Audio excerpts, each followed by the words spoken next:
Thank you very much, and it's a real honor to be here for many reasons, and I'll talk a little bit about the importance of immigration and our immigration strategy to the province of Manitoba.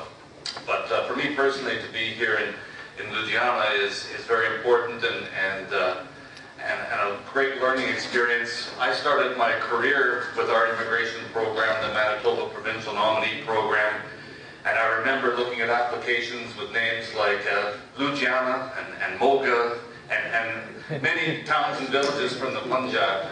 And it's so wonderful to be here now to see these places and the people who live here firsthand.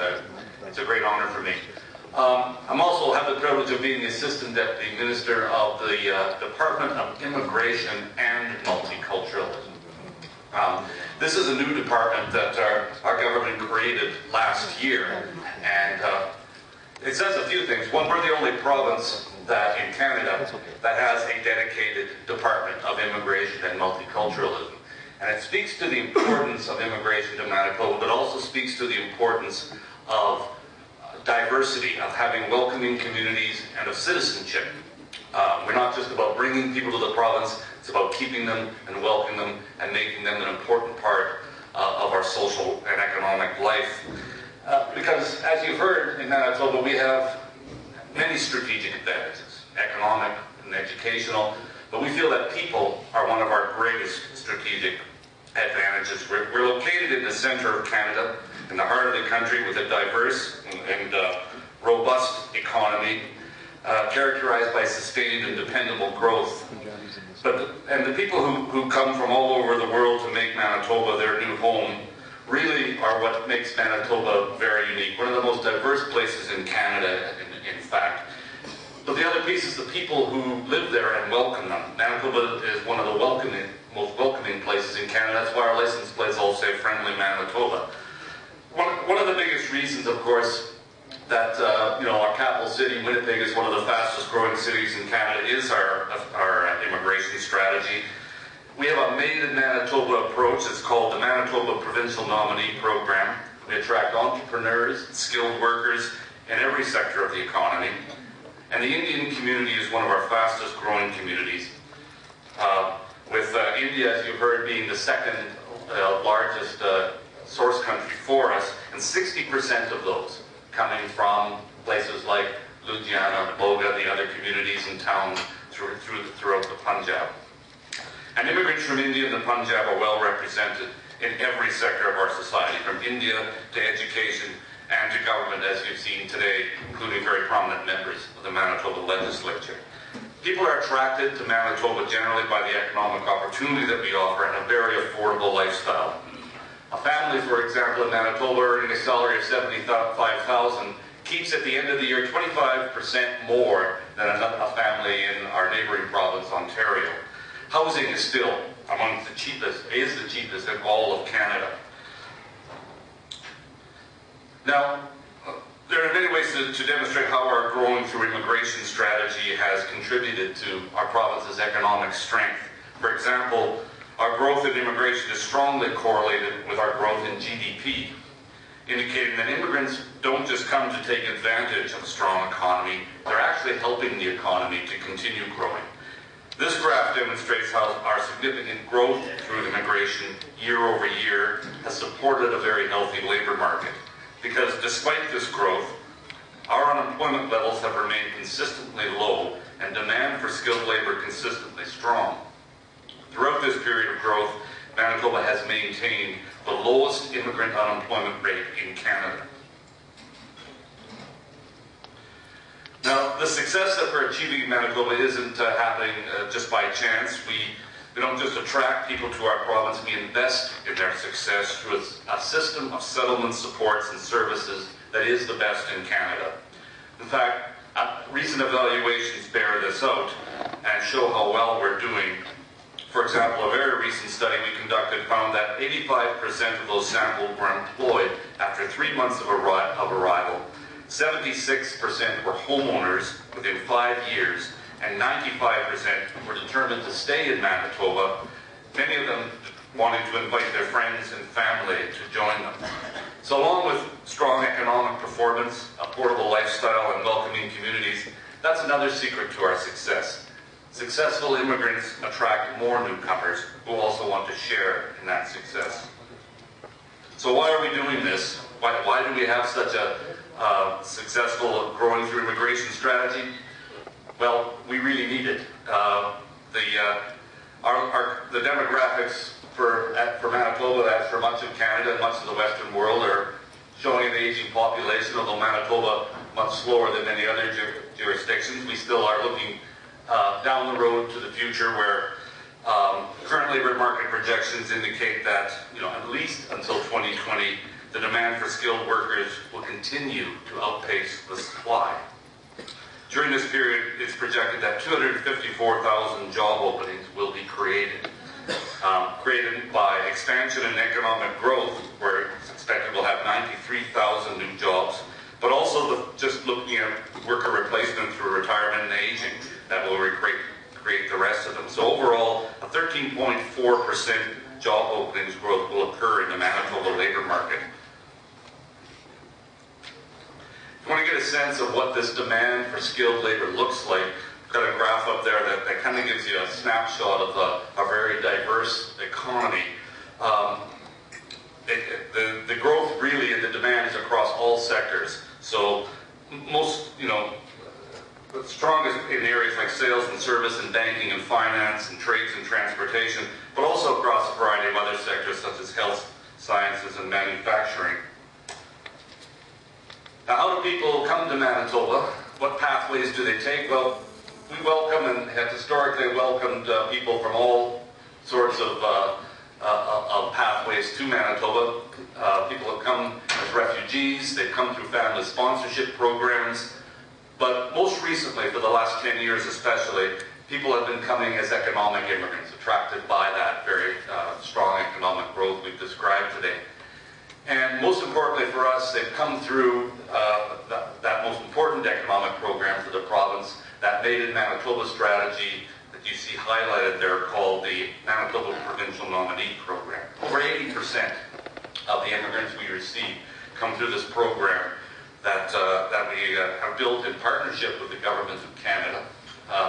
You may not know, but in Canada, immigration is a shared jurisdiction between the federal government and the province. And it's based on a recognition that provinces are best placed to determine what their economic requirements are, to develop the criteria that helps provinces select the immigrants who will best contribute to their labor market.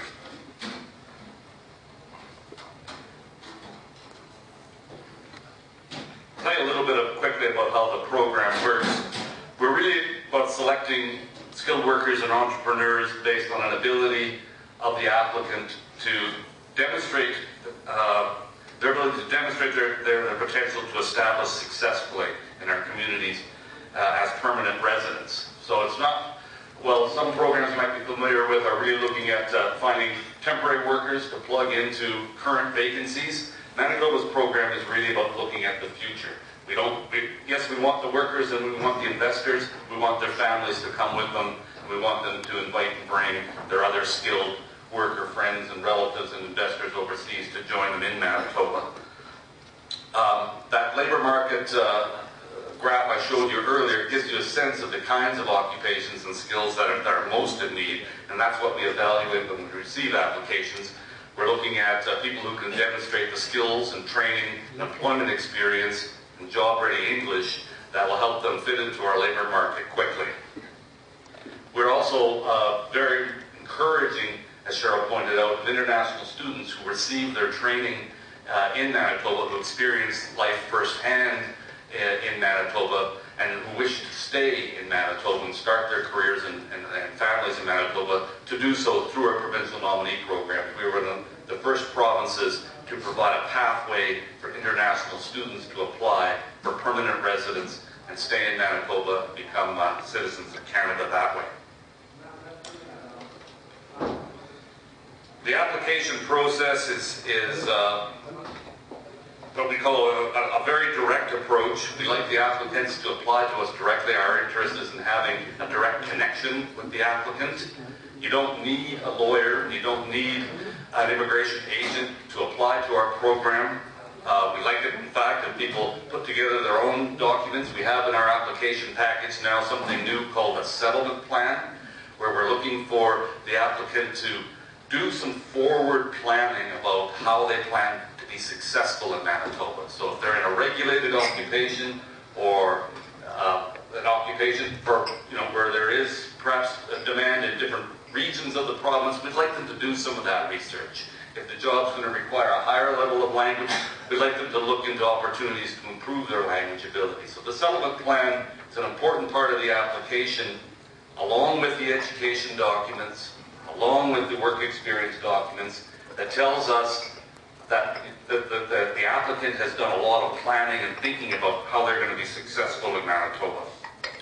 And again, we take a strong interest in Manitoba in protecting both our permanent resident applicants and those who come as temporary foreign workers. Manitoba has some of the strongest worker protection legislation in Canada.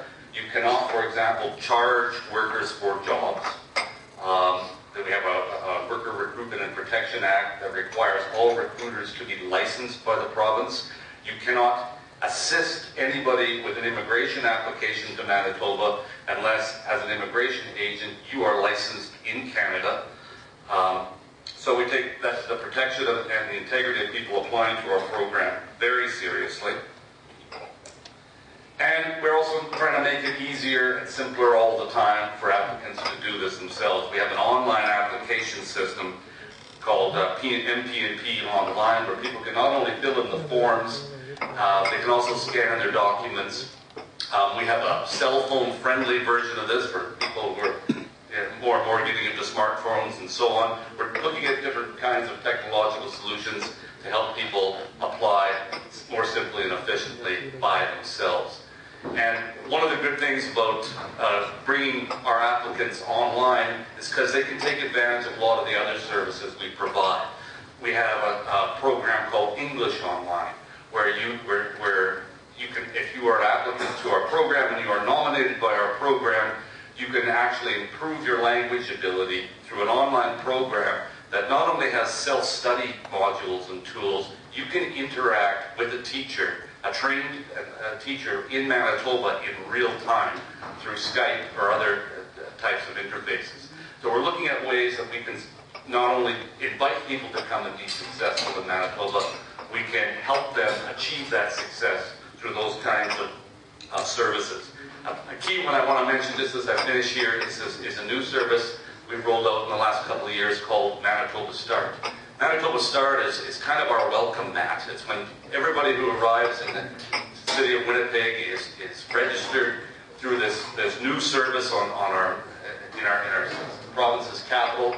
They receive clear guidance and referral to all the language training and settlement services they need. Most importantly, Manitoba Start prepares them for employment and matches them with jobs. Our employers increasingly are coming to Manitoba Start to find the workers they need before they go overseas even. So what we're really trying to build here is a pathway to success, and building on what we've already achieved with that pathway that many have followed from Ludhiana and the communities of the Punjab to Manitoba, and to assist them along the way so that they can continue contributing, as so many newcomers have, to Manitoba's economic prosperity. Thank you very much. There's more information on our website if you want to learn more about the program. Thank you so much, Mr. Rampel.